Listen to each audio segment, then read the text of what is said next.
오늘 우리에게 주신 하나님의 말씀은 요한복음 18장 15절에서 27절까지의 말씀입니다.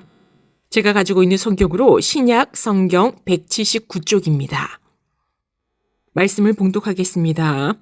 시몬 베드로와 또 다른 제자 한 사람이 예수를 따르니 이 제자는 대제사장과 아는 사람이라 예수와 함께 대제사장의 집들에 들어가고 베드로는 문 밖에 서 있는지라 대제사장을 아는 그 다른 제자가 나가서 문지키는 여자에게 말하여 베드로를 데리고 들어오니 문지키는 여종이 베드로에게 말하되 너도 이 사람의 제자 중 하나가 아니냐 하니 그가 말하되 나는 아니라 하고 그때가 추운 고로 종과 아랫사람들이 불을 피우고 서서 쬐니 베드로도 함께 서서 쬐더라. 대제사장이 예수에게 그의 제자들과 그의 교훈에 대하여 물으니 예수께서 대답하시되 내가 드러내놓고 세상에 말하였노라. 모든 유대인들이 모이는 회당과 성전에서 가르쳤고 은밀하게는 아무것도 말하지 아니하였거늘 어찌하여 내게 묻느냐. 내가 무슨 말을 하였는지 들은 자들에게 물어보라. 그들이 내가 하던 말을 아느니라. 이 말씀을 하심에 곁에 섰던 아랫사람 하나가 손으로 예수를 쳐 이르되 내가 대제사장에게 이같이 대답하느냐 하니 예수께서 대답하시되 내가 말을 잘못하였으면 그 잘못한 것을 증언하라. 바른 말을 하였으면 내가 어찌하여 나를 치느냐 하시더라. 안나스가 예수를 결박한 그대로 대제사장 가야바에게 보내니라. 시몬 베드로가 서서 불을 쬐더니 사람들이 묻되 너도 그 제자 중 하나가 아니냐. 베드로가 부인하여 이르되 나는 아니라 하니 대제사장의 종 하나는 베드로에게 귀를 잘린 사람의 친척이라 이르되 내가 그 사람과 함께 동산에 있는 것을 내가 보지 아니하였느냐. 이에 베드로가 또 부인하니 곧 닭이 울더라. 아멘. 오늘 우리에게 주시는 하나님의 말씀의 제목은 예수님을 부인한 베드로라는 제목으로 말씀을 나누겠습니다. 쉰들러 리스트라는 영화를 잘 아실 것입니다. 쉰들러는 나치에 의해 집단 수용소로 끌려간 유태인 1200명을 구출한 사람이지요. 그는 유태인들이 집단 수용소로 끌려가 죽임을 당하지 않도록 노인들의 나이는 낮추고 아이들의 나이는 올려 자기 공장의 직원으로 채용했습니다. 그는 자신의 그런 행각이 나치에게 발각되기 직전 연합군이 독일로 진격해 올 때쯤 연합군에게 보호를 청합니다. 그리고 보호를 받게 된 순간 그는 왜 더 많은 유태인들을 구하지 못했을까? 내 차만 팔았어도 10명은 더 구할 수 있었을 텐데 아니 이 금반지만 팔았으면 1명은 더 구할 수 있었을 텐데 하며 단식했습니다. 이런 고결한 마음을 가졌던 그가 전쟁이 끝난 후 변절합니다. 아내를 버리고 여색을 탐하고 알코올 중독자가 되어 결국 전 재산을 탕진하고 다른 사람들의 도움으로 겨우 연명하게 됩니다. 그는 술을 마시려고 유태인들이 감사의 표시로 준 금반지까지 저당 잡히게 되지요. 위험을 무릅쓰고 사람의 목숨을 구했던 이 사람이 어떻게 그토록 타락할 수 있을까요? 인간이 이렇게 양면적입니다. 오늘 말씀에서도 베드로에게서 양면적인 면을 발견하게 됩니다. 베드로뿐만 아니라 그 어느 누구도 인생을 살아가며 양면적이 아닌 사람이 없습니다. 이러한 우리가 하나님의 나라에 갈 때까지 어떠한 모습으로 살아가야 할지 말씀을 나눠보고자 합니다. 요한복음 18장 15절 말씀입니다. 시몬 베드로와 또 다른 제자 한 사람이 예수를 따르니 이 제자는 대제사장과 아는 사람이라 예수와 함께 대제사장의 집들에 들어가고 예수님께서 기드론 시내 건너편 동산에서 잡히셨습니다. 9명의 제자들은 도망가고 2명의 제자만 예수님을 따라 대제사장의 집들에 들어갔습니다. 2명의 제자 중 한 사람은 베드로이고 다른 한 사람의 이름은 밝히지 않고 다른 제자라고 기록되어 있습니다. 많은 학자들은 이름이 밝혀지지 않은 다른 제자는 예수님이 사랑하시는 제자, 즉 사도 요한이라고 보고 있습니다. 마가복음에서 사도 요한의 아버지 세베대는 어부였으나 사꿈까지 두고 있을 정도로 여유가 있었고 예루살렘 대제사장의 집에 물고기를 납품해서 그들의 지방과 친분이 있었을 가능성이 클 것이라 보고 있습니다. 오늘 본문에서는 다른 제자가 누구인지 보다 예수님을 위해 목숨까지 바칠 각오가 되어 있던 베드로가 3번이나 예수님을 부인했던 이 말씀에 집중해 보고자 합니다. 요한복음 18장 17절 말씀입니다. 문지키는 요종이 베드로에게 말하되 너도 이 사람의 제자 중 하나가 아니냐 하니 그가 말하되 나는 아니라 하고 문지키는 요종이 베드로에게 당신도 저 사람의 제자 가운데 하나가 아닌가요? 라고 물었습니다. 그때 베드로는 나는 아니라 대답합니다. 요한복음 18장 25절에서는 두 번째로 베드로가 예수님을 배반한 말씀입니다. 18장 25절 말씀입니다. 시몬 베드로가 서서 불을 쬐더니 사람들이 묻되 너도 그 제자 중 하나가 아니냐? 베드로가 부인하여 이르되 나는 아니라 하니 베드로와 서서 같이 불을 쬐던 사람들이 묻습니다. 너도 그 제자 중 하나가 아니냐? 베드로는 두 번째로 나는 아니라 대답하지요. 요한복음 18장 26절과 27절 말씀에서 세 번째로 베드로가 예수님을 부인합니다. 26절과 27절 말씀입니다. 대제사장의 종 하나는 베드로에게 귀를 잘린 사람의 친척이라 이르되 내가 그 사람과 함께 동산에 있는 것을 내가 보지 아니하였느냐. 이에 베드로가 또 부인하니 곧 닭이 울더라.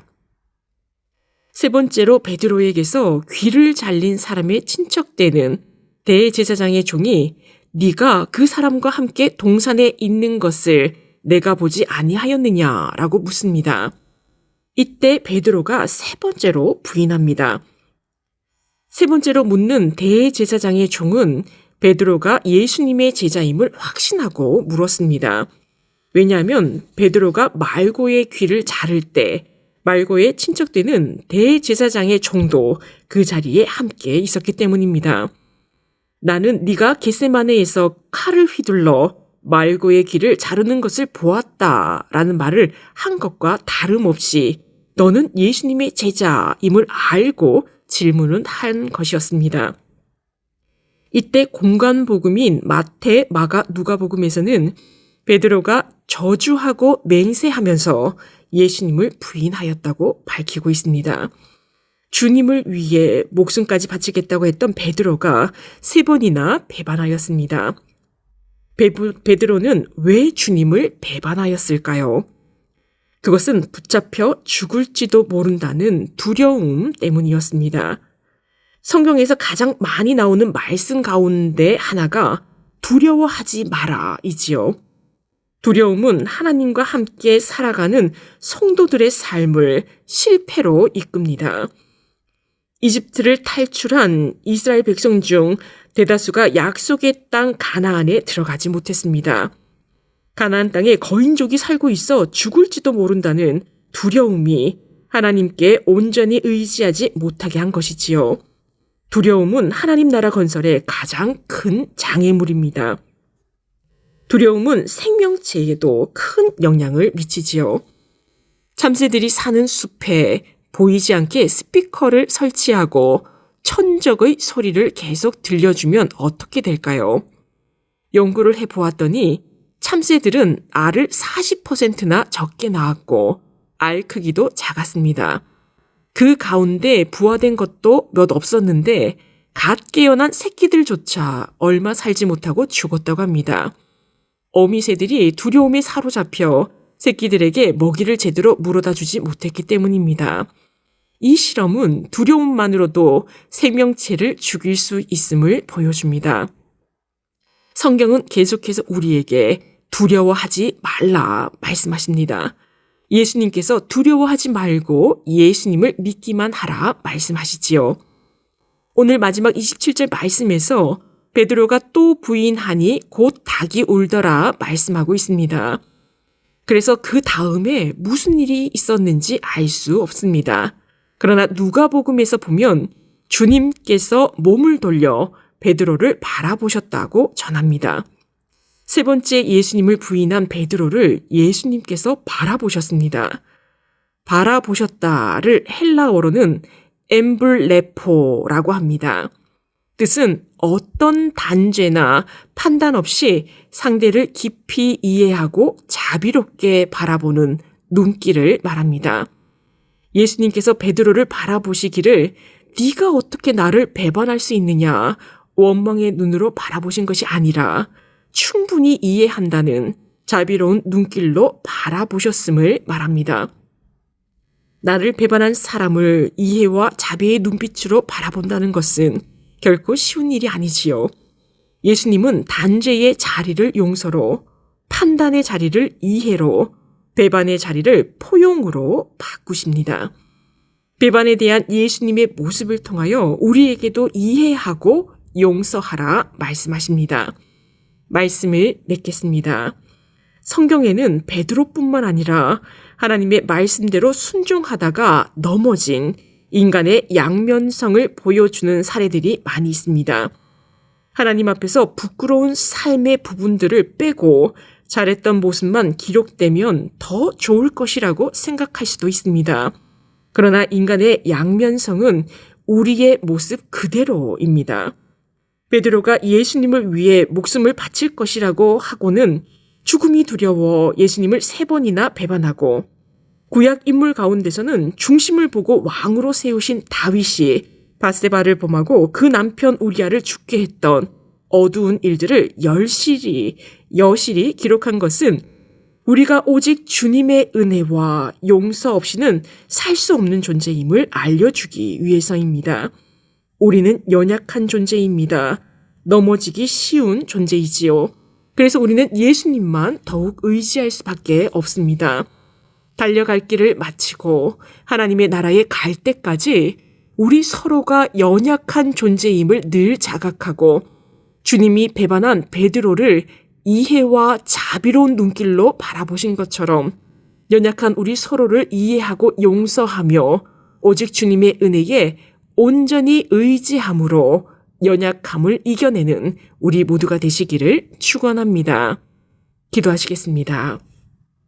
사랑의 하나님, 베드로가 3번이나 예수님을 부인한 모습 속에서 삶 속에서 예수님의 말씀과 뜻이 아니라 내 마음대로 살아감으로 예수님을 부인하는 연약한 모습을 돌아봅니다. 이러한 연약함을 용서하시는 예수님께 늘 감사드리며 주님의 은혜로 살아가는 우리가 되게 하여 주옵소서. 주님께서 배반한 베드로를 이해와 용서의 눈으로 바라보신 것처럼 연약한 우리 서로가 서로를 이해하며 용서하는 삶을 살게 하옵소서. 우리가 연약하기에 두려움이 많습니다.